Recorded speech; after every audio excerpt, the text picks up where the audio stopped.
Hey guys, welcome back to another episode of JavaLavaCraft, episode 9, and we've got a lot to do today, but before we get started, I got some changes to show you guys. Not a ton of stuff, but as you can see over here, we did finish up almost 2 more modules. We're missing a few observers on the back there. We did run out of quartz, so that's right, you guessed it. We are going to be heading into the Nether today. I'm going to be turning up my brightness a little bit, and we're going to be scouting out the local Nether area and seeing what it kind of looks like. Definitely picking up a bunch of quartz while we were there and seeing what else we could find. Maybe Nether Fortress would be super cool, but I'm not expecting to find one of those today, so I won't get your hopes up. But we are going to be checking it out for the first time together, and behind me, even further behind the pumpkins, you can see that I have also added a little bit of an auto farm, well, semi-auto farm, and a second district, so let me show that to you real quick. So I started to make this walled-in area over here. I started to make it look a little bit better, like the one around this village here, but I kind of, well, let's just say we're going to hold off on that because, like we talked about last episode, there's going to be a bit of devastation in this area today, so we're going to hold off a little bit on making it look pretty. Down there is a zombie that hopefully will help us spawn some iron golems. When the villagers spot them, they'll get scared. Not really banking on the iron golems in this area yet, doesn't really matter, I just thought it was fun. And over there, obviously, our semi-auto farm. So, other than that, it's just a bunch of beds and a bunch of villagers and a few sheep so that we can make more beds. Yep, that's right. I caved. I was sick of running around and making all the sheep naked, so now we are going to do that in the comfort of our little village. So we're over here at the semi-auto crop farm so that we can get these villagers leveled up for their pumpkin and melon trades. We're not going to need a ton of these crops, but this should be more than enough as far as getting us there. So this is a really old school design. This is actually the very first thing I ever did in Redstone. And it's pretty much the exact same. It transfers right over, still works, but I haven't actually tested it yet. So let me just explain to you how this works if you don't know. So water only flows about 8 blocks, so each of these dirt patches is 7 blocks long, so that when it gets to the 8th block, it goes down to the next level and keeps flowing. Right down here we have some hoppers and a couple walls to catch anything that this water wall is going to wash down here. So basically, if we come down here and hit this button right here, it's just going to power a redstone line that's running along the side. Yep, so it's just going to be powering this redstone line that runs all the way down here. And at the very end, we have a bunch of dispensers with water buckets in them. Yep, so we put a couple repeaters faced into these dispensers, yeah, it should work. But I haven't actually tested this yet, so we are going to test it out together. We're going to hit the button for the very first time, make sure everything works. You can see right here there's some half slabs in the middle 2 blocks so that we don't destroy the crops as we go up and down this farm. There's definitely not supposed to be this many villagers in here. We're going to have to do something about that eventually, but for now... No! They don't know how good they have it in here. Alright, good luck in the wilderness. Or, well, whatever, we got plenty of them. Alright, so are you guys ready to wash away all of our crops and some of our villager friends too? Well, ready or not, we are going to test it out. So we hit the button and we should see water flowing. Yep, there we go.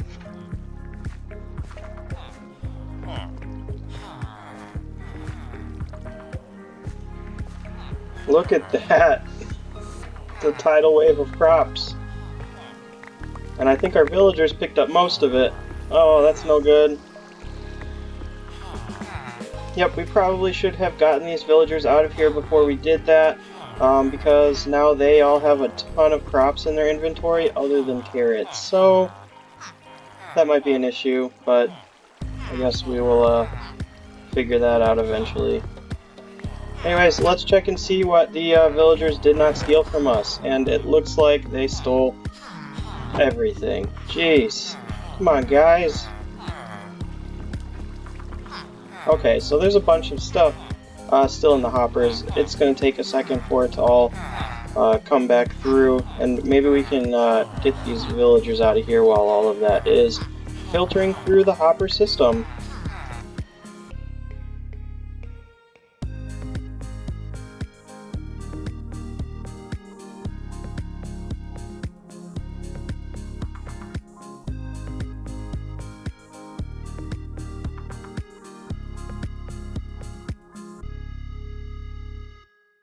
So we're just going to hit the button one more time and make sure that the water turns off. We can definitely start to see it draining.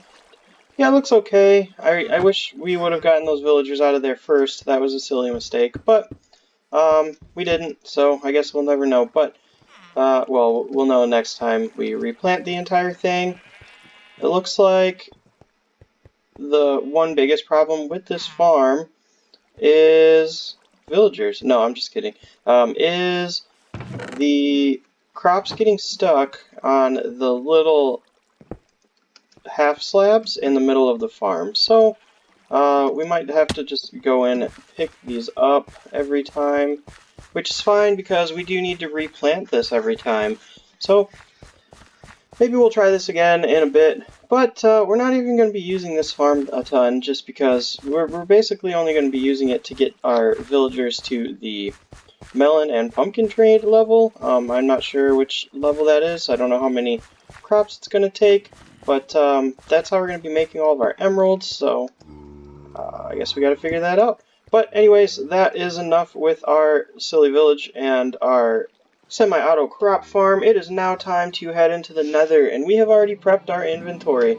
So the reason we have some hoppers and coal and chests here is because we're going to make a little mini auto smelter in the nether for all the netherrack that we make, because I have a feeling we're going to get tons and tons of netherrack, and we're going to get started in making that nether bricks, because they take forever to make and they're expensive, so why not start now, right? Alright, so I also brought a bunch of blast resistant blocks with me because we don't want to get blown up by a ghast, obviously. So we're going to head to the nether and see what we can find. I'm hoping for lots and lots of nether quartz to make all the observers we need for our farm here. So it is time to head into the nether and let's get to it. So we're here in the nether, and you can see with the brightness setting turned up, it's definitely a little bit more visible in here, a lot nicer. We can see the crazy nether we got going on, and it looks like there's a bunch of nether quartz that's pretty close. Whoa!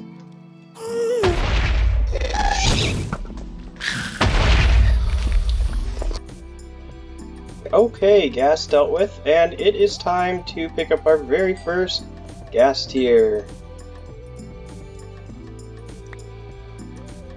Look at that! It's a gas tier. Now these are used for potion brewing, and they can be pretty useful, and they're a little bit rare because, you know, you have to go kill a ghast in the nether, and I hope it doesn't fall in lava. So we're going to throw a bunch of stuff in here, just because we don't know what we're going to need yet, and we don't want to die with all of our stuff, and just do a little bit of scouting around. So we're just going to take a look around all the corners of the nether portals that we've built up so far. I know we're over a lava lake, so we got to be a little careful. Over here, looks like we got some soul sand down there, which is nice. We might want to grab some of that in a bit. But I don't think that's a good direction to start.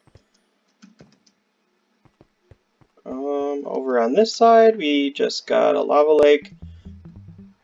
Hold up. That looks pretty square over there. Look like pillars a little bit. Let's check that out.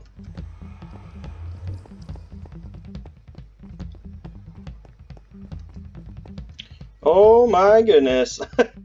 It is insane how much turning up the brightness increased our visibility. Look at that. We probably could have seen that as soon as we entered the Nether for the very first time, but we're just seeing it now, so that's okay. That is a Nether fortress right there, and let's see if we can zoom in just a bit. Yep, so it looks pretty good from here, pretty good size, but we're gonna have to check it out a little bit closer and pick up some nether quartz while we're down there. This is super cool. I was not expecting to find a nether fortress so quickly. Looks like it just kind of stops over here. I wonder if it keeps going further that way. We are not necessarily prepared for another fortress. The mobs in there can be rather dangerous, but we're going to check it out just a little bit. Maybe get some nether wart. We would definitely like some nether wart so we can start brewing up a couple potions. Especially have a ghast here, so that's cool. Yeah, and we have a bunch of pufferfish too, so we could brew up a whole bunch of different kinds of potions. But yeah, I'm not really 100% sure how we're going to get down there.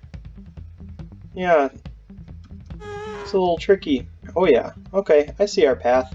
So, we're going to head over to the nether portal on the other side and kind of build ourselves a little platform or staircase to get over there. I think that will be a much safer option than trying to bridge over the lava lake with ghast shooting at us. So we are going to check this out and hopefully find some cool stuff.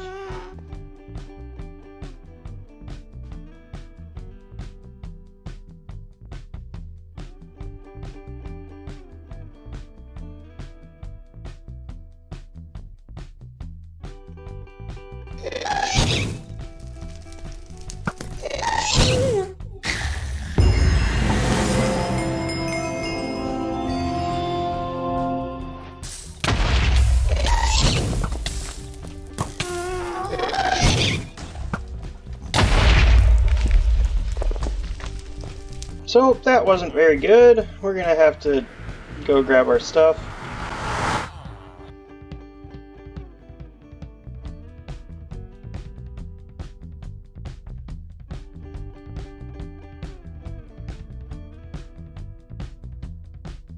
Okay, well, we got our stuff back and the ghasts despawned, I guess, so we don't get to get our revenge. But there's plenty of other mobs over here for us to take it out on, I guess. But we just got our terrible fortress advancement. I didn't know that was a thing, but we got it. So we're gonna run away real quick. I think we might need some better gear before we really check this place out. It looks like there's probably going to be plenty of nether quartz on this little level right here, so I don't necessarily think that we need to go into the fortress, although there is a nice little entrance right there, and that's pretty cool.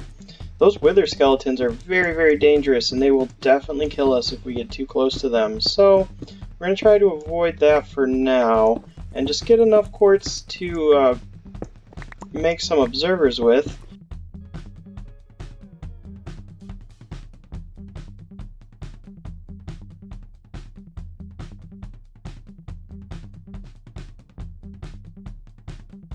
So we got a good amount of quartz, and we died, but we're back to life, and we're here in the nether. We have everything that we've collected, and that includes quite a bit of netherrack, so it is time to build us up a quick little smelter, and just kind of leave it running, so that every time we walk into the nether, the netherrack is smelting, and we'll just kind of forget about it for a while. So that's probably how we're going to get our nether bricks until we really need them, and then maybe we'll make like a super smelter that's super fast, and we'll put it somewhere in the overworld. I don't know yet, but for now we're just going to whip up something quick and easy.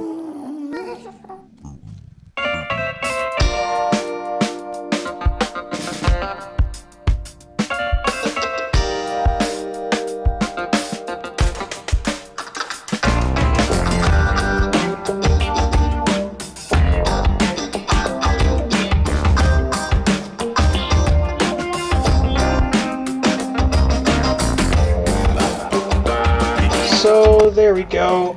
That's pretty much all we need for now. So I think that we just put our netherrack up here. Cool, and then we just put our fuel down here. And yep, there we go. And as soon as our nether bricks come out, they should pop into this chest. This is as simple as auto furnaces get. I mean, it's not a super smelter, but it's an auto furnace. As you can see, it's going to go through all of this, and we don't have to keep reloading it, so that's pretty nice. And obviously we'll have to bring some more fuel in, but I think that this will do the job for now. And we'll just probably forget about it for the time being and let it do its job. So, cool, that was fun. Fun little nether adventure. Only one death. Only one death.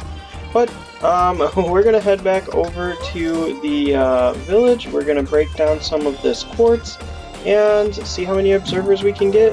And hopefully finish up our automatic melon and pumpkin farm. So, super exciting stuff, and I'll be right back with you guys with an update. Actually, you know what, guys? We're going to break down this nether quartz together and see how much nether quartz we can get, because it is super satisfying, actually, and we should get a ton of levels, and hopefully we should be able to get a full set of enchanted gear out of our levels. So we'll see. We're looking for about 26 more levels. 29 more levels would be really cool. I don't know if we're going to get that. Let's see. We got 4 stacks of quartz plus 18. So we're going to see how many nether quartz we can actually get from that.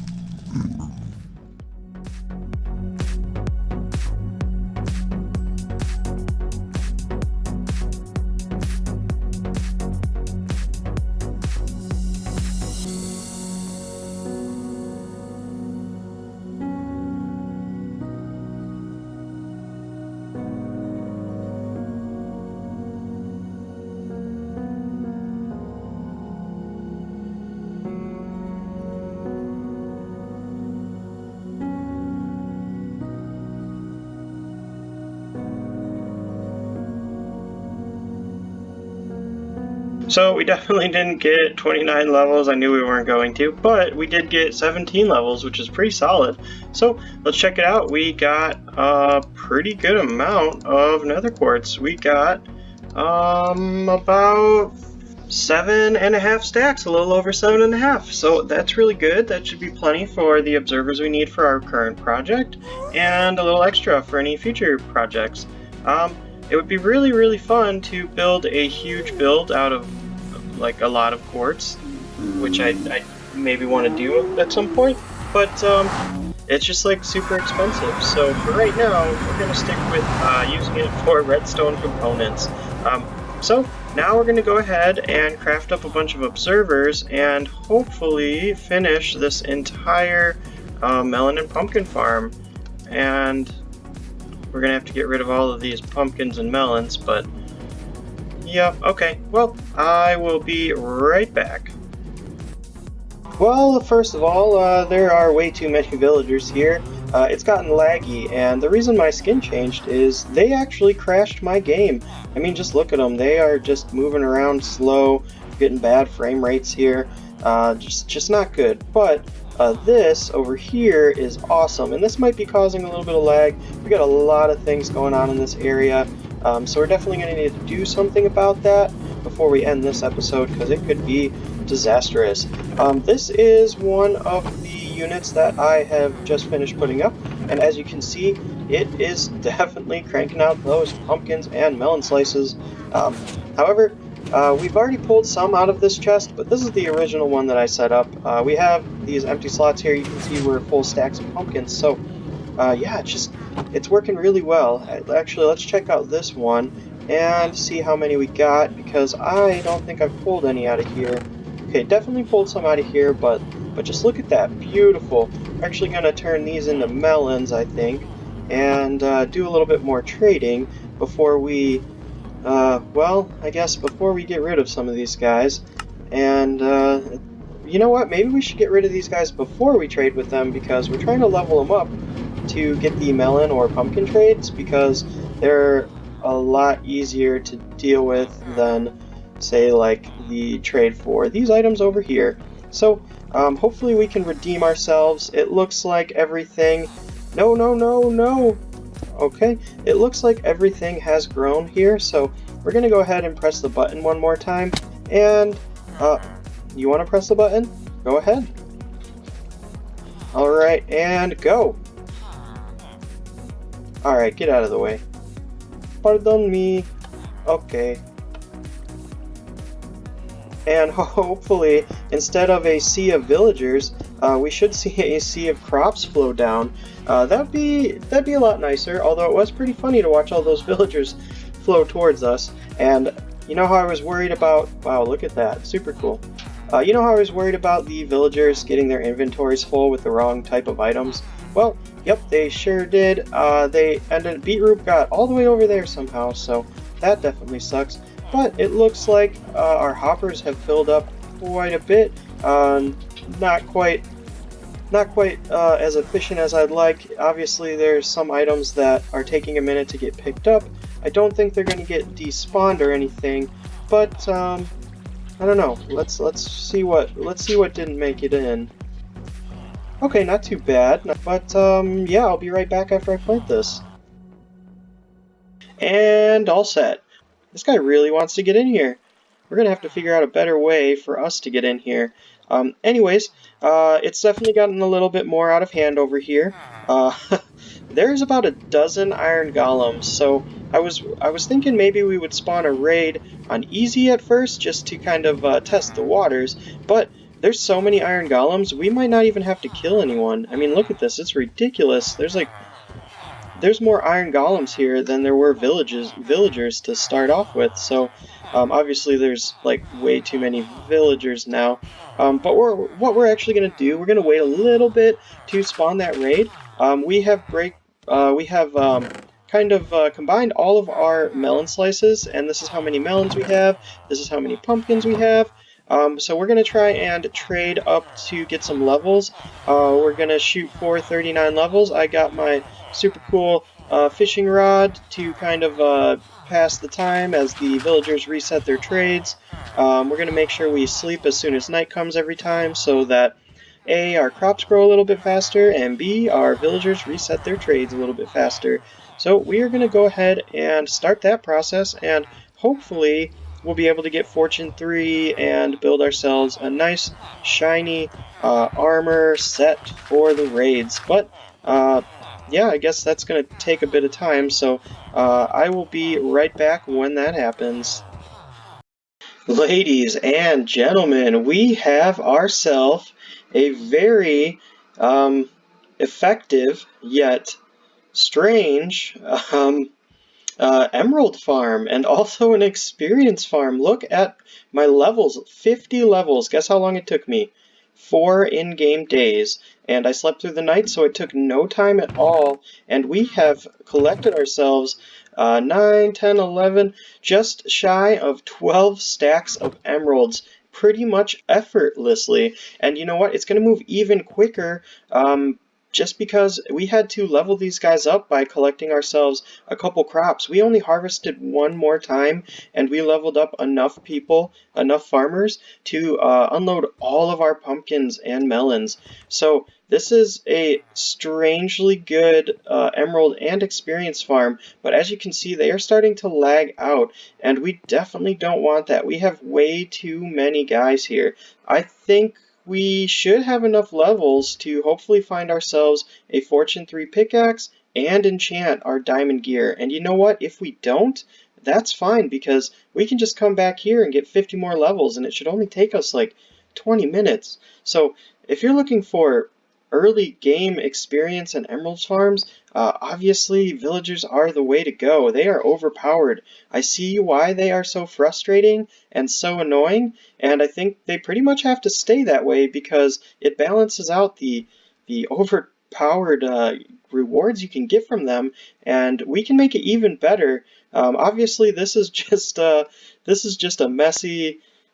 Yeah, this is just a mess, but we can do a better job of organizing these guys and making it more efficient and less laggy, so we're going to do that in the future pretty soon here, actually, because we need to start a little, mending hall or trading hall to get some books, We're definitely not going to be doing it over here. I think this is just the place we will come back to if we ever need to repeat this process and just kind of jumpstart some emeralds or get some levels before we have some kind of real experience farm. Yeah, this has just been wild. I didn't have to go fishing, and those villagers still want to be cows down there, I guess. So look at them, they are still breeding. All right, we gotta get this show on the road. We gotta get rid of some of these guys, probably knock out half of these beds, because this is getting out of hand. I also scored myself our very first golden carrots and some pumpkin pie and bread. So I guess we don't have to eat steak anymore. I mean, golden carrots are a great way to go, but now we have the option to get those too, I guess. So yeah, they can. I'm pretty sure you can even get steak from these guys if you make some butchers. So I mean, villagers are just wild. So I guess it's time to it's time to get rid of some of them. I'm sorry, villagers. You've done us so good, but we better go get geared up for our very first raid. Alright, we finally got a Fortune 2 pickaxe. Not Fortune 3, but I will take it. So we're going to go ahead and see if we can combine the 2 pickaxes with Fortune 2 and get Fortune 3, I guess. And hopefully we can get tons and tons of diamonds that way. So we're just going to throw these 2 in the anvil, and hopefully we can afford it. Alright, 1, 2, 3, and Fortune 3. Very first Fortune 3 pickaxe. We got 36 diamonds. How many diamonds do you think we can get out of 36 diamond ores with the Fortune 3 pickaxe? I don't know, but I am excited to find out. And we're going to do that together right now. Are you ready? I hope you're ready.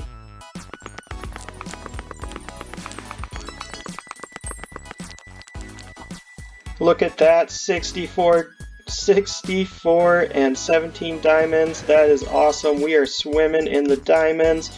So we actually have to head back to our village and get more levels because we spent them all so that we could get a giant pile of diamonds, but I think it's worth it. Do you think it's worth it? I think it's worth it. That's a lot of diamonds. Alright, you know what? We might as well craft up our set of diamond gear and see if we can get some really good diamond gear. By the way, I did already get a protection 4 on breaking 3 chestplate, which is pretty solid. I mean, the only thing missing on that is mending, and well, I guess maybe we can get that a little later, or in the next episode, because I'm sure this episode's already going to be long enough. So, we're gonna store these diamonds somewhere safe in our little bubble base, and head back to visit the lava boomers, and hopefully get a bunch more levels, and come back and get ourselves some shiny blue gear. I was hoping we could do it all in one with 50 levels, but we are back down to 20, and I think it should only take us a day or two after we collect some of our pumpkins and melons and blah blah blah blah blah. You get the picture. Be right back. Well guys, we have successfully got a mountain of diamonds and a mountain of emeralds. We have also got a really nice set of enchanted gear. So as you can see here, we got some pretty good boots, good leggings, and a good chest plate. And that's not a terrible helmet either. But I know I promised a raid in this episode. I know I promised villagers freaking out. But that's actually all we're going to have time for today. And I promise we're going to start off the next episode with a raid. Because if you look behind me, these guys they're glitching out a bit, and that's not good. And there's more and more iron golems, and we need to put them to good use. So we're going to have them help us fight off all of the pillagers in episode 10 of JavaLavaCraft. Alrighty guys, but make sure you hit that like button if you enjoyed this episode and you're excited to see what happens next in JavaLavaCraft. But as always, thank you guys, and roll the credits. Hey guys, thanks for watching. I hope you enjoyed today's episode. If you are new here, well, you've made it this far, so why not just hit that subscribe button, because obviously you'd like to see even more, and that will be coming out very soon. Second of all, if you're new here, this is the part of the video where you get a chance to pause the screen and read some of the books that we are making along the road in our journey. In book 1, we have all of the different deaths that unfortunately happen every once in a while. And in the second book, we have a beginner's guide to JavaLavaCraft, and I'll let you guys read what that one's all about. But thanks again. Make sure you hit that like button and subscribe. Have a great day, guys. See you in the next one.